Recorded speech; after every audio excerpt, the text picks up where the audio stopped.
Well, and I see it everywhere, and I'm guilty of this too, is everyone thinks they're the one being loving, and that's not love. And it's just because people call that's not love when they don't agree with them. Like if I don't agree with it, then it's not. If I don't love. like what you're if doing, I don't like what you're saying, but I'm loving.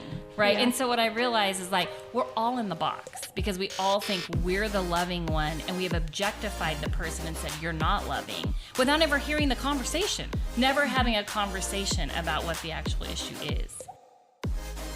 Hello, everybody. Welcome to another edition of Conversations with the Browns. I'm Mr. Brown. And if you heard that was our previous episode. Go ahead and check that out. Previous episode, we're going to continue that same conversation on leadership and self-deception. Pick that book up. It's a great book. It changed a lot in my mind how I deal with people and even deal with myself. So check that out. And this podcast is sponsored in part by Sutherland DDS. They're actually on the show this episode. They love to see you smile. Check them out at yourreddingdentist.com. Again, that's yourreddingdentist.com. Thank you for joining us. We're going to continue this conversation I mentioned before. If you haven't listened to the first one, please go ahead and listen to the first one. You can find out more at our website, lifewiththebrowns.com. And in this episode, we're going to jump into what does it mean to be in the box? Are you in the box? And what do you do once you're in the box? And some other great stories about how we've experienced being in the box and out of the box when it comes to this book, Leadership and Self-Deception. Thanks for joining us. You can always leave a comment on our website at lifewiththebrowns.com. I'll talk more about that as we end this episode. But for right now, let's jump right back into the conversation with Scott and Shondell Sutherland. All right, so let's do this. Let's let you, the expert here, at either this book or being self-deceived. Yeah. No, but I think you've taught this. So give like an outline, just because we've been talking about in the box, out the box, without talking about it. So give like a quick overview of the ideas and get to the box part. Yeah. Well, being in the box means that you have betrayed yourself. You have actually not honored yourself, betrayed yourself, and now you're in the box. And now what that means is that it's almost like this filter that I look at you. So if I'm in the box around Scott, then I have walls around me and I don't see his humanity. So I don't really actually see him. All I see is my wall, and that's what I'm speaking to. So the wall is like a filter. So yes. Like I see, so I built this wall, and it's a filter that says, what about that person? Or the box. The box is a filter. And the box. box. They do a really good, so Leadership and Self-Deception is the first one, and then Anatomy of Peace is like the prequel. And so it's really cool because it's more family-oriented. And that's the one you're reading right now. And then they did another one called The Outward Mindset. And basically and this is a really good example, it means that when I am out of the box, so I'll just use this word, when I'm out of the box, then I'm facing you as a human. I'm looking you in the eye, and we're eye to eye. When I'm an outward mindset, meaning I'm not looking at you, I have my back toward you. And it literally is like living with you with my back to you. So it's a very good visual when we're actually visualizing it. Because here, like I'll do it when I'm having a conversation with your person, but literally I can keep having this conversation with you like this, and I no longer see you. And I can keep talking to you, Mrs. Brown, just like this, right? And I feel like, and I'm saying everything, and look what a nice person I am right now, but I'm not emotionally connecting with you. There's nothing going on. And that's what ends up happening. And we can think we're being nice because we're talking to the person. Yeah. We're interacting with the person, or we're being kind. And I love what he said in the book about how people perceive how you really feel about them. Oh yeah. And I have an example of that. Like after reading this book, I'm like, that explains my relationship with this person. Yes. And I see it because I was always in the box with that person. Mm-hmm. And although I would do niceties and communicate and but people can tell how you really feel. Absolutely. And I saw him not as an object, but as a problem. Like, you bring problems to me. You are a big problem. But how people can feel or sense how you are toward them. Yeah. And it happens so fast. And so what the book is really good about is like, once you identify that you're in the box, you just have to admit it. I mean, I'm telling you, I've had really funny things happen when I do this with teams and leadership teams. This one person said, "Oh, I have a big screen TV and a couch in that box. Like, I'm not leaving. Like, I put a lot of money in that box." And another guy goes, "Oh, I have a storage unit of boxes." So there's some really funny isms that come out. But here is the point: we get really comfortable in that box, and the more. This is a real problem that I see right now in our society: is the more words we speak, the more decorations we put in our box. Because if I say, I'm never doing this, or that person is so bad, and then that person actually does something good for me, I can't let them out of the box because I've already said all these things publicly. So now I'm betraying myself twice. And that's where I think a lot of this hatred comes from. I think it's a lot of self-hatred that is pointed outward because we have so betrayed ourselves. And then we know we're wrong, but we don't get out of the box again.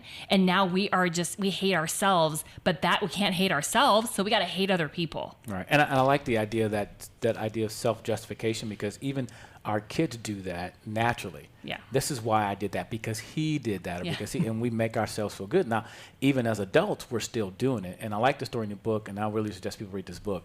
But like the mom was expecting, she needed the son to do something wrong so she felt good about justifying the way she feels about her son. Can I tell the story? Because go ahead. No, I was just going to say that they call that collusion, right? Yes. Right. Where you kind of end up inviting, you now need the person to behave badly to match up. You kind of invite the bad behavior that you say you dislike and that you want to go away because you need them to behave badly to justify your view of them. Absolutely. Only because I've done it so many times I can do it pretty quick. But you're catching on to all the really good stories in this book between the two of them. Stories. But here's the thing about collusion, and then I'll explain it a little bit more. You invite. Oh, this freaks you out. This should freak you out. You invite the very thing you complain about.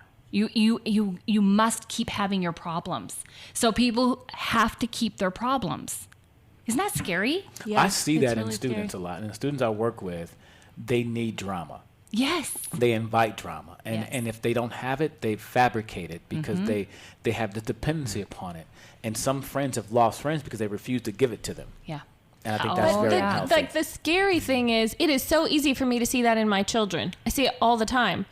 I don't see it in myself. Like, that's the thing that's nuts, is that part of it, and this is the whole self-deception thing, is I can see everyone else doing that. I can really easily see my children being like, he's responding to you because you're being obnoxious. But I don't explain any of my own problems that way. Right. Like, that's not how I naturally explain any of my issues. Well, the part about collusion, it was talking about the CEO named Kate, and she had a 17-year-old son named Brian. And Brian kept coming home late and being irresponsible and just not being an honorable, what she wanted. Like, what a CEO wanted her son to be, he wasn't. And so she was in the box toward him. And so he came and him toward her, right? So she says, all right, he said, Mom, I need to borrow the car. And she rolls her eyes because she doesn't want to, but she knows he needs to. She goes, okay, you got to be home by 10 o'clock.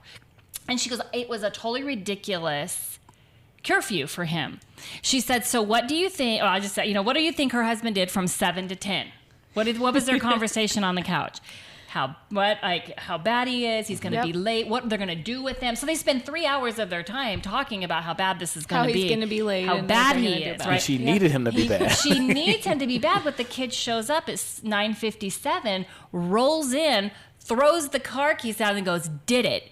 And so we should all be doing what? Yes, our child obeyed. What does she do? You guys remember? You sure cut it close. Sure cut it close. Right, with a snotty little voice and some other snippy thing. Because now, how is he going to respond to her? Here he did what she wanted him to do, but she's so in the box she can't let him out. Because now, she just spent 3 hours talking about what a bad kid. She can't see him as a human. He needs to fulfill that box. That's what collusion is. So now how does he see her? Overbearing. So how's his behavior going to be? And now you're right back into it. It's a downward spiral. Oh my goodness, for the whole it's family. So scary. So scary. So we're in the box. We're colluding with other people. We're looking for their bad behavior. We need their bad behavior. Gosh. You talk about dysfunctional, right? When we think about it. So I do want to go back to the Costco situation, because before we go about getting out of the box, in your situation, you were out of the box toward her. She was in the box toward you. How are you able to stay out the box? What was your mindset or thinking in this situation? Because you were out the box. Well, I had to communicate with her because I felt the tension. It was uncomfortable. I figured just because, we've been down this road before, No. I was probably the person at fault. He's so smart. I kind of believed that, but I felt like, okay, we've got to talk about it. So one of us has got to step up and say something and say, okay, hey, I just was real honest. I said, I don't like your attitude right now, and we need to talk about this, and I think we need to talk about it now. And she didn't want to at that moment in the parking lot of Costco with my parents about 10 feet away. I prefer soup. Right. She preferred the soup aisle at Costco. And So wait, so you yeah. said something in the parking lot, and then Yeah. did it take you until the soup aisle for? Yeah. right. So, that's probably half an hour later. I had to go visit the returns. I had returns, right? Okay. So there, but what had to happen is he saw me as human, and I was important enough, and I was his wife and important to him. And so he did the work to get out of the box. Which is just interesting that, like, in that example, you're actually willing to assume that she's probably mad at something you did. Which would have Right. been a really easy situation to be pretty defensive and like just continue to feed the cycle. Yeah, right. Although, as soon as she started talking, I got it from both barrels, and she was right. I had no grounds for any defense against what she was saying. So I kind of went silent there for a moment, and so she had to walk away, and I had to approach her, and I did, and she said, "Well, do you have anything to say?" And I said, "Well, I really appreciate you getting it out, and so it hurt a little bit, but I'm glad you got it out. It stung some, but I knew what she was talking about, and I knew, okay, I got to do what I can to make this right. So. Yeah. Well, and when when we were dating, it was a lot of tension externally and in family members. And so I was teaching this was really big, and I every week was teaching this, and I was having to deal with my own stuff every time. So this was like in my mind, because I don't want you to think like I'm a superhero and I always just respond like this. Like, I'm teaching it, right? So when you teach, you're responsible. And I was so mad at him because he said that, and I wanted to get up and go home, which is like a 3-hour drive. And immediately I thought, okay, I'm in the box. Let me do what's human. So I just sat there, and one of the things about doing in the box is you sit there and you ask yourself, what should I do for this person? That's exactly, what should I do for this person? And you do what your brain tells you to do. So now you're talking about how you get out of the box. How do you get out of the box, right? You look at that and you go, okay, I'm so mad here and I'm totally in the box. So what can I do for this person to get out? And you know what came to my head? And you do it. Like, the point is, if you're going to... Like, don't Nope. just, like, You don't just do do that. it. This You is the do no it. smart thing to do. And you know what it was? Dance with him. Dance. Well, I was teaching it, so I go, I'm so mad. Would you like to dance with me right now? I mean, literally gritting my teeth. But it was true. Like, when we started dancing, like, we're face to face. I was still mad. Like, I was barely. But that's it. Like, and I realized why my brain told me to do that. I had to touch him. I had to look in his face. And he had to become human to me. And so then after that, and those are things about getting out of the box. You have to ask yourself, what can I do to see this person as human? And when you're talking about objectifying people, the difference of seeing that is, like, if I take this book, like, I can say, I hate this book, and I can even hit it with my fist, and crumple it and do all these things, right, to this book because it's an object. I could not do one of those things to you, right? I couldn't just hit you and start saying, I hate you. But I could if I made you like this book. If I objectified you enough to say, Andrew doesn't know what she's talking about, I would have to do so much work, and then I could do all those things to you, right? But then what about, like, because that totally makes sense to me, but I think maybe I'm slow to notice that I'm in the box because I don't hit and yell, and I withdraw and go silent. Yeah. And sometimes that is the right, like, it's behavior that outwardly sometimes looks like the right thing to do. Yeah. So are there clues for, like, here's what you pay attention to that you might be objectifying another person? Because I think I'm slow to, there's some other language, like, you know, seeing people as a problem. That connects with me, of when I'm seeing them more as a problem than as a person. So is there other language that's helpful around that? Let me ask this question, though, because you talked about fighting and you talked about flighting, like, you know, the fight or flight. And so sometimes neither one of those are correct. And so because you don't ball your fist up outwardly towards someone, you even being a recluse and withdrawing yourself from them is also a way of getting back at them, in a sense. Is that? But I think you kind of got it too when you were talking about having this pretend fight, you know. I think, and so whether you're silent or not, 'cause sometimes it's good to silent, sometimes it's good to flee, whatever it is, but it's when you blame. You look at your brain, and if you're blaming someone else, and you know that language right away, or you're justifying yourself in that, remember that little story you have in your head? You're blaming someone else, or you're making it more horrible than it is. So in the book, they have this word horribilization, and I just love it. I love that word. We were talking about that today. When you make something more horrible than it is, so you take this tiny little thing, we see it all over the media right now. It's like one thing, and then it's just this awful thing when it was never that bad to begin with. And then when you're really noticing what yourself is. So we take it. So talking about we take something that happened and we make it a trend. Yep. So we build up this trend that it may happen one time, but they're always like that. Yes. And so we're blaming and we're justifying ourselves. So we're increasing ourselves, but we're minimizing them. Whenever I hear always or never, I'm pretty sure I'm in the box somehow. Oh, that's interesting. Yeah. So when I'm always or nevering, that's a good in my own head. And when I'm, I definitely am the one that, and I don't want to talk to you because you're not worthy of my speech. You know, I'm done. Yeah, with that you. is an interesting, like, even that's an interesting distinction between, like, it's helpful for me to ask the question, am I holding my tongue because I think that this is the kindest, best thing for this person? Or am I holding my tongue because I don't think that they're worth my word? Like, I don't think it's worth it to give you my words. Well, I mean, I know you were talking about leadership and self-deception, but Anatomy of Peace, they break out into some more concepts. And one of those concepts is they talk about we all have these boxes that we are commonly in. And they say 4. So I thought I brought my little handout that I give. We could tease both books. We can talk about both. Well, the four boxes, we can always come back to it too, because there's so much here we could always read. We got to do another podcast on that. One quick thing too, Yeah. I want to point out before we move on from when we're in the box, if we don't want to be in the box. Yeah. I think we have to try to identify with the other person. So.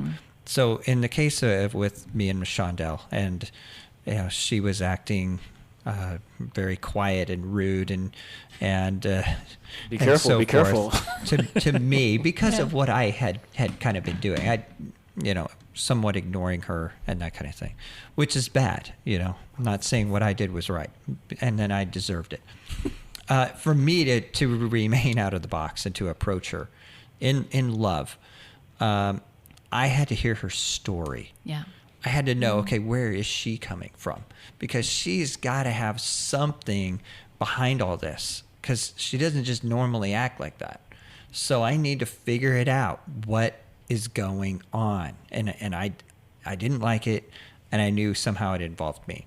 So in order for me not to, justify a bad attitude that I could start to have, and then she and I would be at distance all day, I thought, okay, I have got to find out, what is her story? Where is she coming from? Why is she feeling like this? So that's how I handled that. Well, and even just the fact that you could look at her and say, she doesn't normally act like this. Yes. I want to know the story, automatically means you're seeing her as a more complex person than because it would be so easy. And especially, that's where if you have relationship, it's easier because you have more history, but it would just be easy sometimes to be like, oh, well, they're behaving this way because that's who they are. They just are rude. But the very fact that you could say, I don't know what the story is, but there must be more going on, lets you take just a totally different path. Taking time to hear someone else's story. I love that concept because we're so busy. We don't always take time to hear the whole story, even consider what is the story they're dealing with, or even what is the story they're telling themselves. Great episode. Thank you so much again, Scott and Shondell Sutherland from Sutherland DDS. They are co-sponsors of this episode. And actually, you can be a sponsor as well. You can be a patron. I don't know if you know what Patreon is, but it's a way that people can help us. They can crowdfund or source us making these type of episodes and other things we do with Life with the Browns. So for more information about that, how you can help us out, visit lifewiththebrowns.com. Another way you can help us out is leaving comments, whether you listen on Apple Podcasts, Google Podcasts, or on our website, or on Buzzsprout, which we actually post as well. Leave a comment, some encouragement, and join the conversation as well. You can do that if you want your voice on the show. We have what we call a 24-hour feedback phone. That number is 530-535-8121. You can actually send a text to that number, or you can call, leave your voicemail, and maybe your voice will be on the show. Get an idea for future podcasts, you can chime in on this podcast. We want to have conversation. That's why we entitled this whole podcast, Conversations with the Browns. And maybe you can be on a future episode. Hey, let's talk about something. Let's talk about a topic. Even if you don't think you agree with us, we're nice people. We can have an adult conversation about topics that we disagree with, because we want to hear, as we talked about in the previous episode, nuance, how we can get to a lot of things, not just be on one side or the other, but get to the bottom of things and help us all to be better people. So with that said, thanks for joining us. And again, you're always welcome to join us. Just visit lifewiththebrowns.com.